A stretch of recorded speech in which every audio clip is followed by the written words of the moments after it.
semuanya, apa kabar? Selamat datang di kelas ekonomi 11. Nah, pada pertemuan kali ini Ibu akan menjelaskan mengenai ketenagakerjaan. Apa sih itu ketenagakerjaan? Menurut Undang-Undang Nomor 13 Tahun 2003, ketenagakerjaan adalah segala hal yang berhubungan dengan masalah tenaga kerja, baik sebelum, setelah, maupun selama masa kerja. Apa sih masalah tenaga kerja sebelum masa kerja? Yaitu informasi mengenai lowongan pekerjaan. Biasanya lowongan pekerjaan itu bisa berasal dari pemerintah ataupun dari perusahaan swasta. Informasi tersebut tersampaikan secara merata atau tidak ke masyarakat. Jika tidak merata, maka ini akan menjadi masalah. Masalah berikutnya adalah mengenai magang. Nah, untuk magang berarti artinya kalian belum termasuk kepada bagian perusahaan tersebut. Masih dinilai apakah kalian layak atau tidak. Nah, masalah tenaga kerja yang selama masa kerja yaitu yang pertama, perlindungan dan keselamatan kerja. Apakah di perusahaan tersebut tersedia asuransi atau yang lainnya? Yang kedua, masalah upah atau gaji. Upah dan gaji tentu sangat berbeda. Upah bersifat variabel, berubah-ubah tergantung dari produktivitas kalian. Semakin kalian produktif, berarti upah kalian akan semakin meningkat. Begitupun sebaliknya. Nah, kalau gaji sifatnya tetap, berarti di sini sudah ada ketetapan di awal kontrak kerja. Seperti itu. Dampak positifnya tentu kalian akan dipromosikan ya menjadi jabatan yang lebih tinggi lagi. Tapi kalau kinerja kalian kurang baik, bisa saja kalian nanti dimutasi. Ya, dimutasi baik ke bidang bagian yang lain atau dimutasi ke daerah yang lainnya. Nah, dan yang terakhir, masalah tenaga kerja setelah masa kerja, yaitu adanya dana pensiun atau pesangon. Nah, biasanya perusahaan ada yang menerima, ada juga yang tidak memberikan. Ya. Ketenagakerjaan erat kaitannya dengan penduduk. Menurut Undang-Undang 45 Bab 10 Pasal 26, penduduk adalah warga negara Indonesia dan warga asing yang bertempat tinggal di Indonesia. Jumlah penduduk Indonesia dari data terakhir tahun 2015 sebesar 238.518.000 jiwa. Sedangkan untuk tahun 2020 diproyeksikan atau diprediksi akan mengalami kenaikan, yaitu sebesar 271 juta jiwa. Sehingga di sini kita bisa lihat adanya kenaikan. Nah, kenaikan atau berkurangnya jumlah penduduk tentunya ini berdampak pada masalah tenaga kerja. Di sini kita ingat lagi materi sebelumnya mengenai teori pertumbuhan penduduk, ya, yaitu menurut Adam Smith dan juga David Ricardo. Di sini mereka mempunyai pandangan yang berbeda. Kalau Adam Smith berpandangan bahwa dengan bertambahnya jumlah penduduk itu akan berdampak positif pada pendapatan nasional. Sedangkan untuk David Ricardo itu berpandangan negatif. Mengapa? Karena dengan bertambahnya penduduk, artinya tenaga kerja kita akan semakin bertambah. Berarti di sini upah akan semakin rendah. Penduduk dibagi menjadi dua. Ada termasuk kepada tenaga kerja dan juga bukan tenaga kerja. Tenaga kerja menurut Undang-Undang 45 Bab 1 Pasal 1 Ayat 2 mengatakan bahwa setiap orang yang mampu melakukan pekerjaan untuk menghasilkan barang dan jasa. Nah, siapa sih orang yang mampu melakukan pekerjaan? Biasanya di usia produktif, yaitu usia 15 sampai 64 tahun. Nah, yang kedua yaitu bukan tenaga kerja. Kalau bukan tenaga kerja artinya berarti orang yang tidak mampu melakukan pekerjaan, biasanya di usia yang non produktif, yaitu di bawah 15 tahun dan di atas 64 tahun. Tenaga kerja dibagi menjadi dua, ada kategori angkatan kerja dan bukan angkatan kerja. Angkatan kerja berarti usia yang termasuk produktif yang sedang bekerja ataupun yang belum bekerja.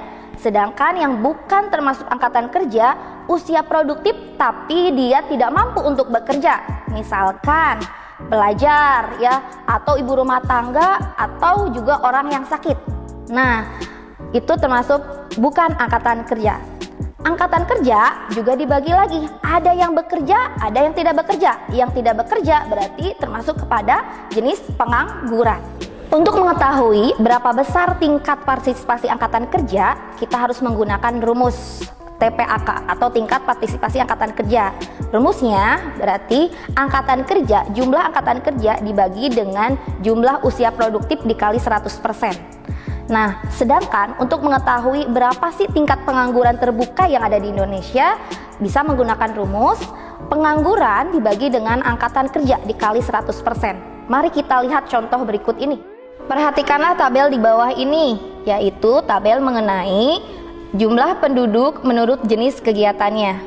Kita ketahui bahwa penduduk usia kerja berjumlah 190,59 juta jiwa, angkatan kerja sebanyak 131,55 juta jiwa.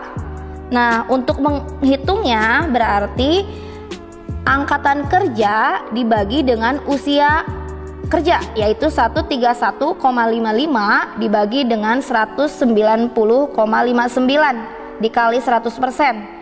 Didapatlah besarnya tingkat partisipasi angkatan kerja sebanyak 69,02%.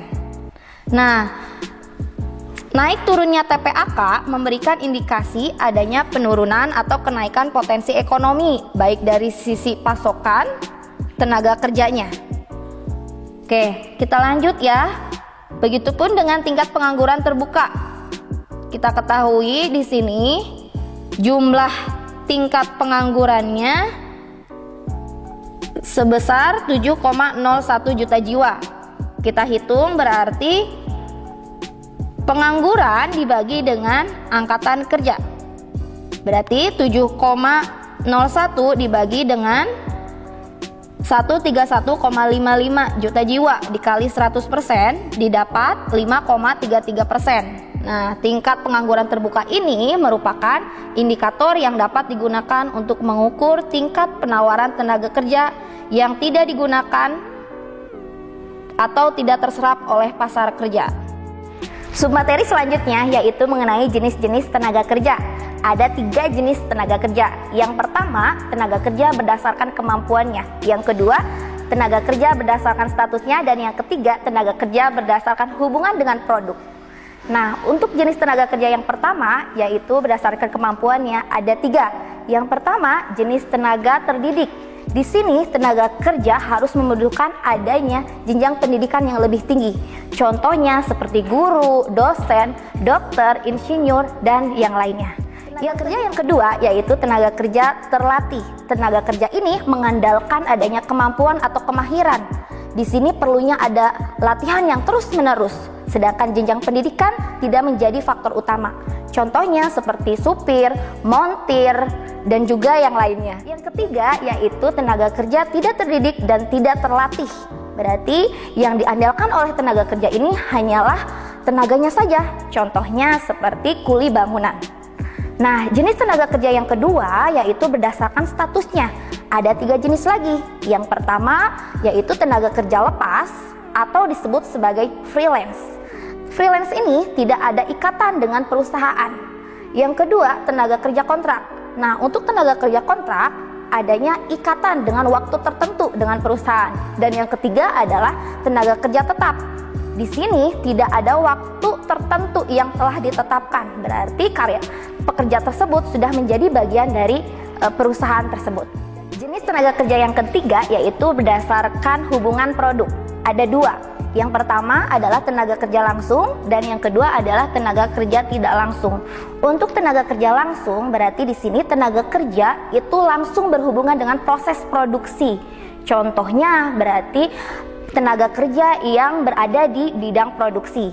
Yang kedua adalah tenaga kerja tidak langsung. Tidak adanya hubungan langsung dengan proses produksi. Contohnya seperti bidang marketing, bidang keuangan, bidang personalia, administrasi, dan yang lainnya. Bagaimana? Mudah kan? Sekian pembahasan mengenai konsep dasar ketenaga kerjaan. Sayonara!